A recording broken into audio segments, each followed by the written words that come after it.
Bom, essa reafirmação aí pelo governo dos Estados Unidos da imposição de tarifas comerciais generalizadas e a reação da China também lançaram esses mercados internacionais em queda livre nesse fim de semana, dando eco a críticas até mesmo entre apoiadores do presidente Trump.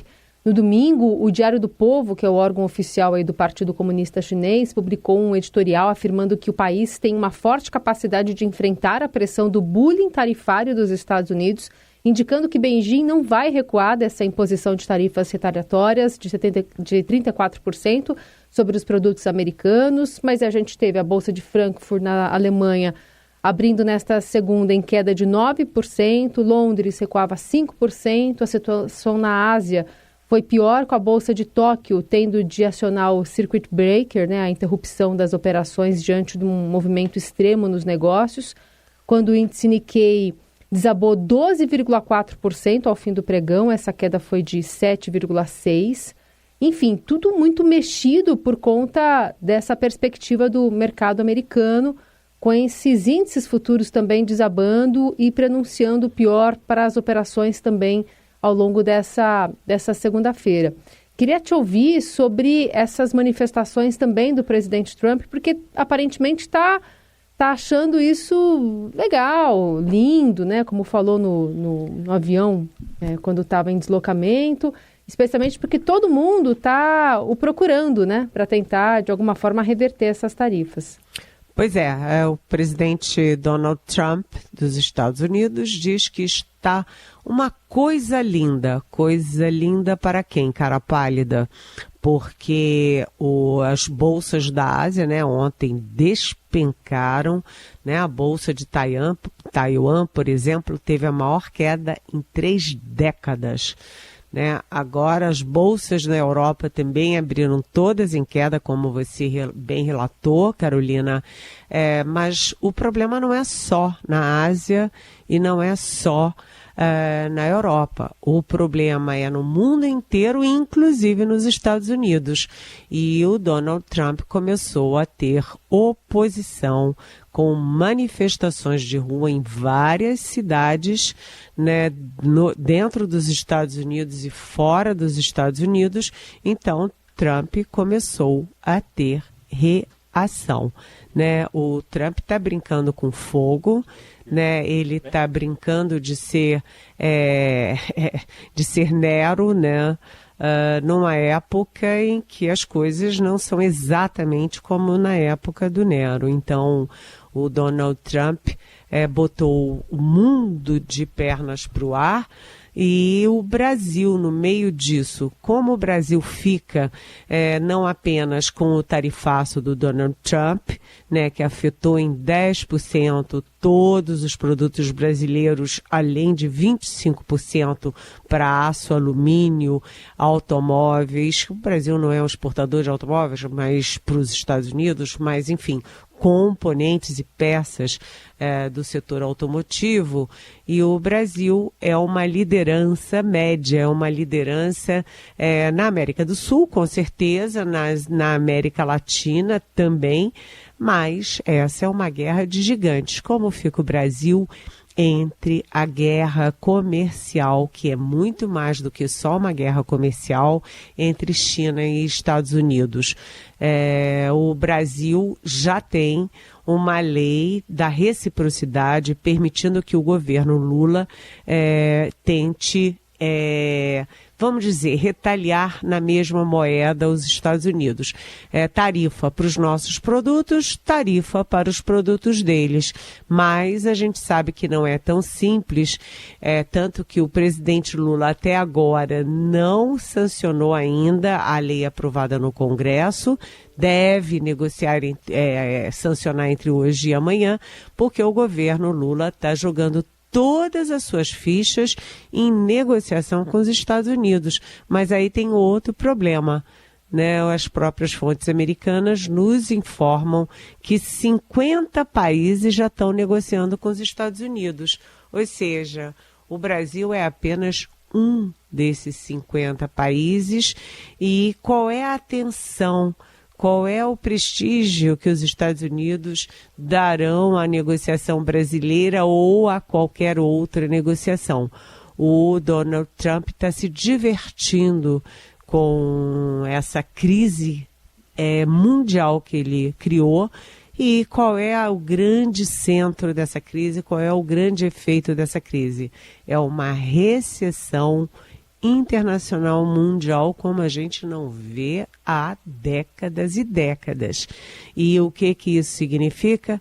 Recessão mundial significa quebradeira de empresas, né? Queda de bolsas, quebradeira de empresas, quebra de empregos e renda, com as suas consequências naturais. Crise política, crise social, crise de violência. Donald Trump está, está fora de si. E isso já é, assim, os adjetivos que vêm sendo usados em todas as análises de especialistas. É de que ele é insano, de que ele é patológico e de que ele não está medindo as consequências dos seus atos. Tudo bem, consequências que ainda continuam e vão continuar acontecendo. Vamos falar de outro assunto também, Eliane. Ontem o ato pró-anistia dos golpistas do 8 de janeiro na Avenida Paulista, segundo o monitor da USP, 44.900 pessoas presentes, mas também virou um ato pró-Bolsonaro. O próprio ex-presidente, lá no discurso, a gente vai colocar um trechinho aqui, afirmou que a manutenção da inelegibilidade dele seria escancarar a ditadura no Brasil. Fez ataques também ao presidente Lula e ao ministro Alexandre de Moraes do STF. A gente vai ouvir. Tenho esperança, apesar de saber quem vai me julgar, que nós podemos mudar esse quadro. Mudando esse quadro, eu sempre tenho dito por aí, me dê 50% da Câmara e 50% do Senado, que eu mudo o destino do Brasil. Nós temos como, dentro das 4 linhas, com o Senado forte, não para perseguir, mas para mostrar para qualquer um que queira extrapolar, se assim fizer, vai responder no Tribunal do Senado Federal. Eliane, sua avaliação desse protesto de ontem aqui em São Paulo? Bem, o que o Bolsonaro devia dizer é: quem extrapolou tentando dar um golpe no país com uma avalanche de provas que vai ter que se ver com o Supremo Tribunal Federal. Esse ato na Paulista, ele foi convocado para ser a favor da anistia do 8 de janeiro. Na verdade, todo mundo sabia desde o início, e isso se confirmou, foi um ato pró-Bolsonaro, que conseguiu reunir os 3 filhos que estão no Brasil, menos a Laura, que ainda é uma adolescente, que é a caçula, mas reuniu os 3 filhos que estão no Brasil, a Michele Bolsonaro, 7 governadores e quase 45 mil manifestantes. Isso é o dobro do que ele conseguiu em Copacabana, no Rio de Janeiro, mas é 1/4 do que ele conseguiu em fevereiro do ano passado na mesma Avenida Paulista. Ou seja, é um copo meio cheio, um copo meio vazio, e o Bolsonaro, a grande vitória de ontem é que ele conseguiu reunir aos sorrisos os governadores de direita que se colocam como sucessores dele, como sucessores potenciais dele como candidatos à presidência. Então, por exemplo, estavam lá Tarcísio Gomes de Freitas, que discursou, Romeu Zema, de Minas Gerais, Ronaldo Caiado, de Goiás, Ratinho Júnior, do Paraná. Então, todo mundo lá, e o Bolsonaro, inclusive, leu um discurso em inglês, chamando atenção ali para a democracia brasileira, querendo atacar as instituições brasileiras, se dizendo perseguido. Imagina se em ditaduras você tem alguém que é réu fazendo uma manifestação desse tamanho. E o Jair Bolsonaro, portanto, está jogando as fichas dele no apoio não internacional propriamente, mas dos Estados Unidos, e o Trump tem mais o que fazer, tem mais com o que se preocupar, e também o Bolsonaro está jogando as fichas dele na Câmara e no Senado. E aí a coisa muda de figura. não é tão simples assim, né? Vamos lá, então. Vamos vai, ver. Não, vai você. Você está com vontade Eu tô com vontade de comer pipoca agora, mas em inglês. Então vamos ouvir, por favor. Popcorn and ice cream sellers sentenced for coups that time in Brasil. Carol quer um sorvete. O que você prefere, Liane, pipoca ou sorvete? Olha, nesse caso, nenhum dos dois. Nem pipoca, nem sorvete, nem anistia.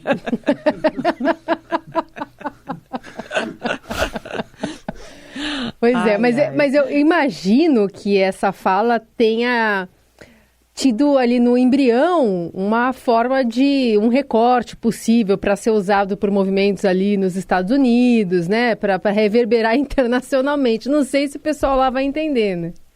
Bem, aí é que tá, né? Ninguém entendeu, nem nós aqui, nem eles lá, né? Mas, enfim, tem gente que gosta de uma pitadinha de ridículo, mas o fato é que o Bolsonaro está jogando todas as fichas dele no projeto de anistia, né? E quantas andam, né? Essas tentativas de aprovar a urgência e o projeto da anistia.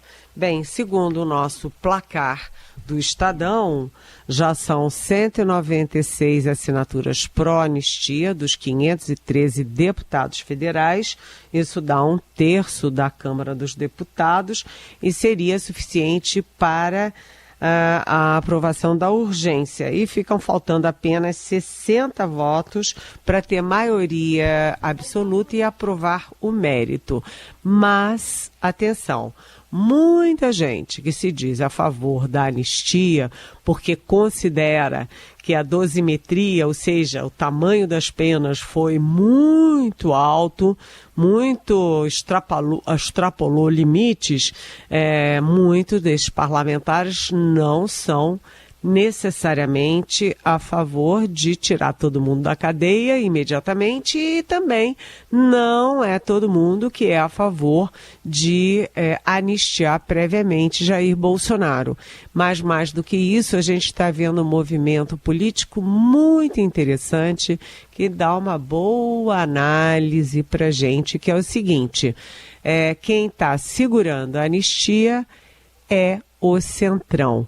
Então, Lula deu uma dentro quando levou para o Japão e levou para o Vietnã os dois atuais presidentes da Câmara e do Senado e os dois ex-presidentes da Câmara e do Senado, que são de partidos muito poderosos, muito fortes no Congresso Nacional. União Brasil, PSD, Republicanos, PP. Ou seja, o Lula levou o Centrão com ele. E quem está isolando o PL do Bolsonaro é o Centrão.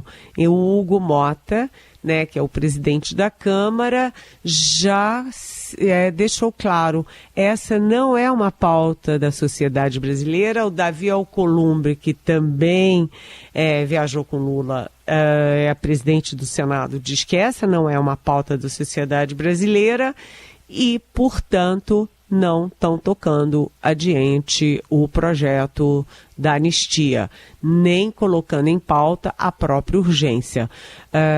Os líderes, o PL dizia que já tinha 8 líderes partidários, não conseguiu a assinatura desses líderes.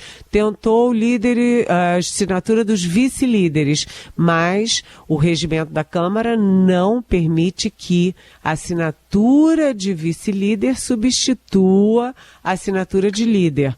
Então, não deu certo. Aí partiram para o plano C, que é homem a homem, que também não está dando certo. No fundo, as cúpulas da Câmara e do Senado não estão encaminhando o projeto de anistia.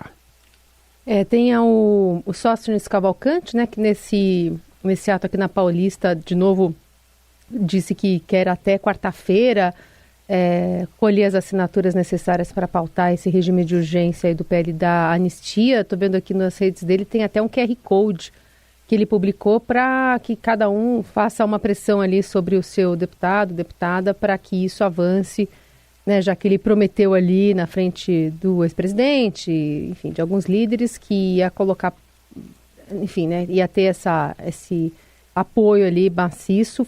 Ele disse que faltam ainda 75 assinaturas para pautar a anistia no plenário. E sobre ainda esse assunto, Eliane, tem uma pergunta aqui do ouvinte Juliano, do Paris, aqui no centro de São Paulo. Ele quer saber de você. Para além do Tarcísio, o prefeito de São Paulo, Ricardo Nunes, disse que vai lutar dentro do partido dele para deputados assinarem essa anistia aos envolvidos nos atos. Mas o MDB não é base de apoio de Lula e ele nunca tinha discursado nessas manifestações. Por que agora deixaram ele falar no palanque? Vamos ouvir um trechinho da fala de Nunes. Eu sou do MDB e eu vou dizer para vocês que, como prefeito da maior cidade da América Latina, eu vou lutar com os deputados do meu partido para assinar e apoiar a anistia. Cada um de nós agora precisa reforçar com o deputado lá da sua cidade, o deputado do seu relacionamento. Precisa mandar e-mail para eles, porque a gente vai conseguir com que esse ato, que é o ato de humanidade, corrija as ações de desumanidade que foi realizada. E aí, Eliane? Primeiro a gente tem que pensar quem é que cometeu ação de desumanidade. Quem quebrou a Câmara, quebrou o Senado, quebrou o Planalto, quebrou o Supremo, distribuiu obras de grande relevância e que são obras dos brasileiros? Será que foi isso que ele quis dizer? Eu acho que não. Mas, enfim, desumanidade é você fazer aquele tipo de vandalismo contra a democracia e contra o seu país. Mas, olha, Juliano, você fez uma boa pergunta. O que significa a presença do Ricardo Nunes? Que a gente sabe que nunca teve uma relação muito boa com Jair Bolsonaro. Ricardo Nunes teve o apoio do Tarcísio Gomes de Freitas na reeleição para a prefeitura, mas não do Jair Bolsonaro, que ficou com um pé cá, outro lá, né, sempre pensando só no seu próprio interesse. Mas você pergunta por que ele estava lá? Porque o Jair Bolsonaro está fazendo uma grande aliança, né? Ele está fazendo uma união da direita. E aí é por isso que os governadores que estavam brigando, inclusive o Ronaldo Caiado, que estava batendo de frente com o Bolsonaro, estava lá, sorridente, trocando abraços com os demais. O que eles estão sinalizando é uma união da direita em torno do Bolsonaro.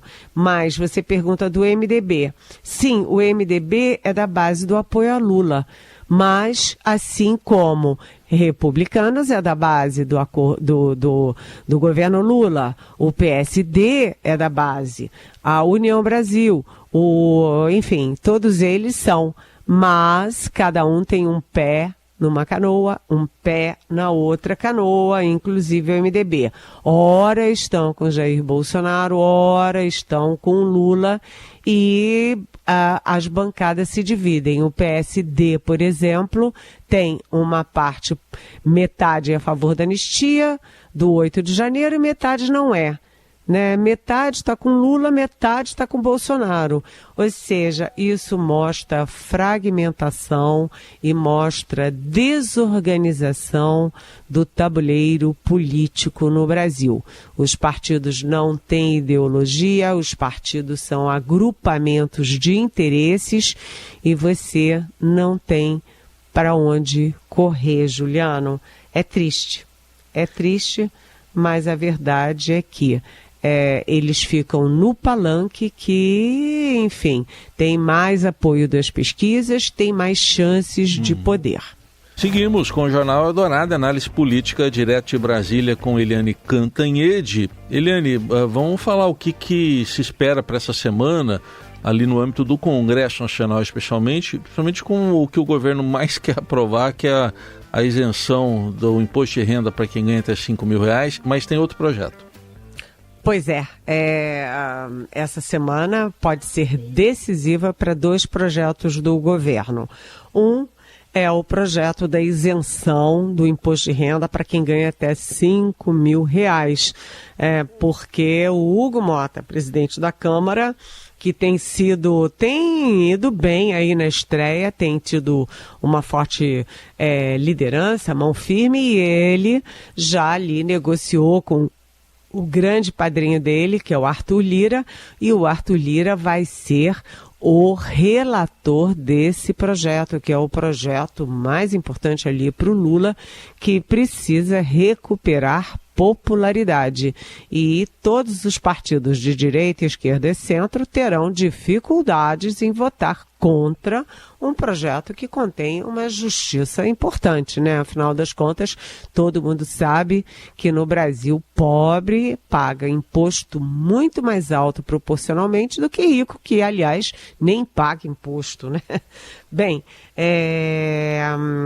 então, com o Arthur Lira, ex-presidente da Câmara, relator, isso é sinal de que agora vai. E do outro projeto, gente, é um projeto muito importante, que é o pacote contra a violência, o pacote da segurança, que é tocado pelo Ricardo Lewandowski, ministro da Justiça. O projeto estava morto, mas não estava enterrado. E olha, de repente, o morto não enterrado ressurgiu das cinzas e está de pé.